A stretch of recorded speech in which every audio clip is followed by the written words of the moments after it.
بہت مشہور ڈاکٹر تھا، میں نے واقعہ کتاب میں پڑھا. مثال کے طور پہ اس کا نام ڈاکٹر احمد تھا. ساری زندگی اس نے بڑے آپریشن کیے، اس کا بڑا نام تھا. اب حکومت نے اعلان کیا کہ اس کو گولڈ میڈل دینا ہے، لائف ٹائم اچیومنٹ ایوارڈ. پوری زندگی اتنا کام کیا اس ڈاکٹر کو ملک کے دارالحکومت میں بلایا جائے گا اور ایک بڑی تقریب ہوگی اور اس کو گولڈ میڈل دیا جائے گا. ڈاکٹر بڑا خوش کہ اتنا بڑا ایوارڈ ملنے والا ہے.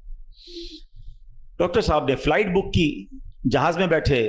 جیسے ہی جہاز اڑا تو کچھ دیر کے بعد جہاز موسم خراب ہو گیا اور جہاز میں کوئی پرابلم ہو گئی. تو جہاز کو راستے میں کسی چھوٹے سے ایئرپورٹ پر اتار لیا گیا. ڈاکٹر صاحب جہاز سے نکل کر عملے کے پاس جاتے ہیں کہ بھائی کب جہاز اڑے گا، میری تو وہاں بہت اہم تقریب ہے اور سارا پروگرام میرے لیے سجایا گیا ہے، میں چیف گیسٹ ہوں، مجھے گولڈ میڈل ملے گا، بتائیں دوبارہ جہاز کب اڑے گا. کثر چھوٹا سا ایئرپورٹ ہے، جہاز کا پرابلم بڑا ہے، اتنا جلدی ٹھیک نہیں ہوگا. آپ کو اگر پہنچنا ضروری ہے تو آپ کو ایک گاڑی لیں کرائے پر اور بائی کار چلے جائیں، آپ پہنچ جائیں گے اپنی تقریب سے پہلے. ڈاکٹر نے کہا یہ بھی آئیڈیا ٹھیک ہے، جہاز کے انتظار میں کہیں میرا پروگرام ہی مس نہ ہو جائے. ڈاکٹر صاحب نے گاڑی بک کی، رینٹ اے کار لی.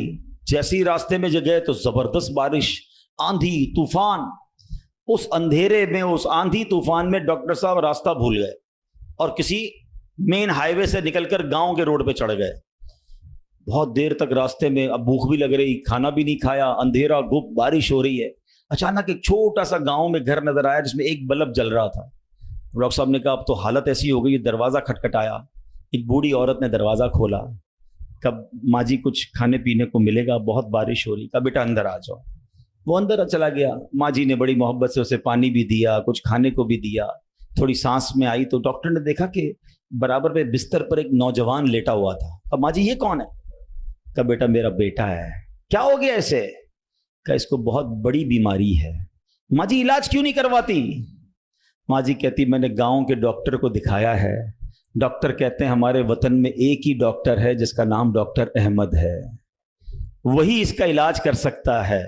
مگر بیٹا میں غریب ماں ہوں، میں اپنے بیٹے کو کہاں سے ڈاکٹر احمد کے پاس لے جاؤں؟ نہ پیسے ہیں نہ کرایہ ہے. بس روز اللہ سے دعا کرتی ہوں اے اللہ تو کارساز ہے، میرے بیٹے کو شفا دے دے یا ڈاکٹر احمد کے پاس پہنچا دے.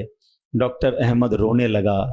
کہتا ہے ماں جی میں ہی ڈاکٹر احمد ہوں اور اللہ نے مجھے تیرے گھر پہ بھیج دیا ہے. جہاز کا خراب ہونا، چھوٹے ایئرپورٹ پر اترنا، رینٹ کار لینا، راستہ بھول جانا، کسی اور گھر پہ نہ رکنا، اسی جھونپڑی کے کنارے پر رکنا اور اس گھر میں جانا اور اس مریض کا علاج کرنا. اب بھی نہیں مانو گے؟ ان اللہ علی کل شیء قدیر، میرا رب جو چاہے وہ کرنے پر قادر. بس ہمارا بھروسہ ہل جاتا ہے.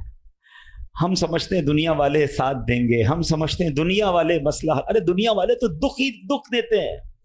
اپنا پرابلم بتاؤ تو ہنستے ہیں، ہم سے کہتے فکر نہ کرو، دوسروں کو بتاتے ہیں دیکھو اس کا یہ مسئلہ ہے، یہ فلاں کام کے لیے آیا تھا، اتنی بڑی بڑی باتیں کرتا ہے، اس کا یہ مسئلہ ہے. ہمارے مسئلے کو انجوائے کرتی ہے دنیا، کون ساتھ دیتا ہے آج؟ مگر جو ہمارے عیبوں پر پردہ ڈالنے والا، جو ہمیں بچپن سے لے کر آج تک نوازنے والا، جو ہمارے گناہ ہونے کے باوجود ہمیں عطا کرنے والا ہے، وہ ہمارا رب کریم ہے. ارے جو ہماری ماں سے زیادہ ہمیں چاہنے والا ہے، ہم اسے کیوں نہیں پکارتے؟ اس کی طرف توجہ کیوں نہیں کرتے؟ حالانکہ اس کی رحمت تو اس کے دروازے کھلے ہوئے ہیں، وہ تو دینا چاہتا ہے. مگر کاش جو توجہ ریکوائرڈ ہے، جو دل سے دعا مانگنا ہے، وہ اللہ مجھے اور آپ کو نصیب فرما دے.